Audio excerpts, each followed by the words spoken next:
Corrida tecnológica opõe Washington e Pequim e o Brasil será impactado com isso tudo?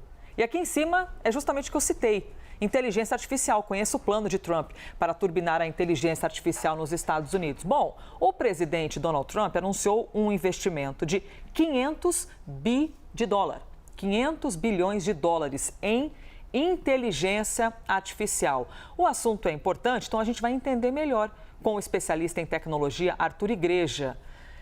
Arthur, bem-vindo novamente, hein, à nossa programação aqui da CNN Brasil. Que semana, hein, meu amigo? O mundo está tentando entender quais mudanças virão daqui para frente. Bom dia. É isso mesmo, a cada minuto nós temos atualizações, ordens executivas, aplicativos que vão e voltam, investimentos, então está tudo muito agitado. Vem cá, para o nosso Brasilzão, para o nosso quadrado aqui, quais avanços para os Estados Unidos devem vir com esse investimento gigantesco em inteligência artificial e o que isso também vai causar de efeito para todo o planeta e também para nós, brasileiríssimos? Bom, vamos lá. O projeto que foi anunciado, chamado Stargate, na verdade é um consórcio que envolve várias empresas, é liderado pela OpenAI, criadora do ChatGPT, a empresa que é mais lembrada nessa era de IA generativa, junto com a Oracle e o SoftBank, que é um banco de investimento japonês.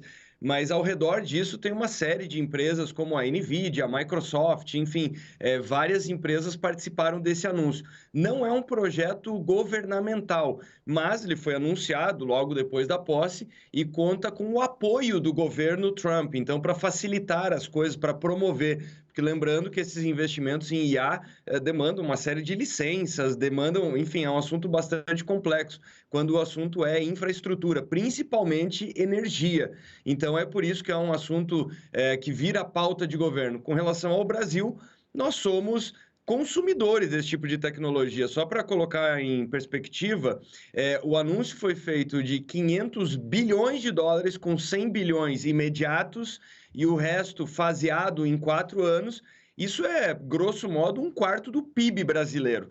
E só para colocar também em perspectiva, no Brasil foi anunciado no ano passado o Plano Brasileiro de Inteligência Artificial, que prevê 28 bilhões de reais de investimento até 2028, traduzindo em dólares, isso dá pouco mais de 3,8 bilhões de dólares. Então, quer dizer, enquanto os Estados Unidos estão investindo 500 bi na IA, o Brasil está investindo pouco mais de 3. E essa é a nova corrida. Então, quer dizer, quando o Trump anuncia volta dos empregos, industrialização, muita gente pensou em fábricas e chaminés. Agora nós estamos vendo que tem tudo a ver com IA. Pois é, e aí os efeitos disso tudo, né? Porque quando os Estados Unidos fazem esse aporte ou esse entusiasmo em relação ao assunto e que também se traduz em muito dinheiro, 500 bilhões no território deles, que tem empresas que são utilizadas pelo mundo inteiro. Então, redes sociais, por exemplo, Arthur, a gente está aqui no Brasil usando redes sociais que a base, né, o coração dessa empresa está nos Estados Unidos. E nós vimos a aproximação Zuckerberg, Elon Musk, Jeff Bezos. Na vida prática, a gente deve ver, então, uma aceleração desse processo, do avanço da inteligência artificial, porque você tem gente interessada nos Estados Unidos e muito dinheiro, então o efeito deve ser mais rápido ainda. Exato, por isso que o Stargate é um projeto de aceleração, tanto que o Sam Altman, da OpenAI, ele fala o seguinte: estamos em busca da AGI. Traduzindo isso em português, é a inteligência artificial de uso geral, é aquela que não é nenhuma ferramenta e não chega a nem ser o que se chama de IA de agentes, aqueles agentes que hoje já resolvem funções, tarefas que os seres humanos resolviam até então. A AGI é a busca por uma inteligência artificial que alguns estimam que pode até superar a humana, é uma inteligência de propósito geral. E aí tem algumas pessoas que se assustam com o tema, até o Elon Musk é um crítico da busca pela AGI, enquanto outros são entusiastas. O ponto é exatamente esse, é uma aceleração, essa é a nova indústria, essa é a nova corrida, mas volto a dizer, o Brasil não é protagonista nessa história. Nós temos excelentes histórias de empresas que utilizam, que desenvolvem IAs, mas nós não temos protagonismo mundial e não estamos bem posicionados competitivamente. Então é isso mesmo, nós vamos ver muitos reflexos, assim como nós vimos com o ChatGPT de 2022 para cá, tudo isso vai ser mais rápido. E a regulação, hein? Porque a gente vê, se a gente visse uma corrida entre investimento e regulação, se alguém acha que caminharia junto, você vê o investimento lá na frente, na corrida, e a regulação assim patinando, que é uma coisa muito louca. A União Europeia é pioneira nesse quesito, né? E aqui no Brasil, a pauta também já chegou. Mas quando fala regulação, Arthur, ficou também aquela pecha, aquela coisa que, tudo que é regulação seria sinônimo de falar, porque quer limitar, quer não sei o quê. Calma lá, gente.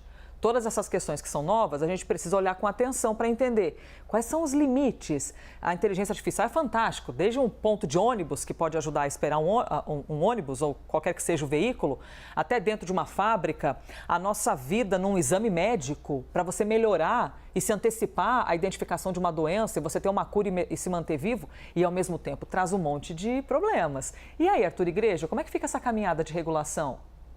O ponto é o seguinte, regulação, se tem razão, traz essa fobia que parece que vai atrasar o processo, vai limitar ele, mas nós temos que entender que regulação, quando bem feita, ela quer dizer o seguinte, estabelecer as regras do jogo. Então, quer dizer, todo mundo tem interesse nisso, todo mundo tem interesse em previsibilidade, porque senão, quando nós não temos previsibilidade, imagina um esporte sendo praticado em que cada jogador define a regra. Então, quer dizer, eu vou lá jogar basquete, eu faço uma cesta e eu falo, a minha cesta vale 10 pontos. E o outro fala, não, mas são 2 pontos. A regulação é isso, é definir que uma cesta vale ou 2 pontos ou 3. Então, isso é regulação, para que todo mundo tenha previsibilidade de como o jogo é jogado. E principalmente quando não existem essas regras claras, a tendência é de judicialização. Ou seja, o juiz tem que intervir para definir como vai ser feita a decisão, já que não existe uma regra pré-estabelecida. Então, na verdade, é um equívoco de interpretação. Agora, claro, essa preocupação em relação à regulação, ela é importante porque, afinal de contas, ela é feita por pessoas. Então, as pessoas têm os seus vieses, os seus interesses, as suas agendas. Então, é por isso que é um tema tão delicado, porque a regulação é fundamental. Agora, é um desafio monumental, assim como as leis, fazê-la de forma produtiva, neutra, enfim. Então, esse é um segundo tema, porque nós temos grupos de interesse e tal. Por isso que o que você fala em relação à posse, que nós vimos ali os grandes magnatas da tecnologia, eles adotaram na IA uma estratégia diferente do que aconteceu na era das redes sociais.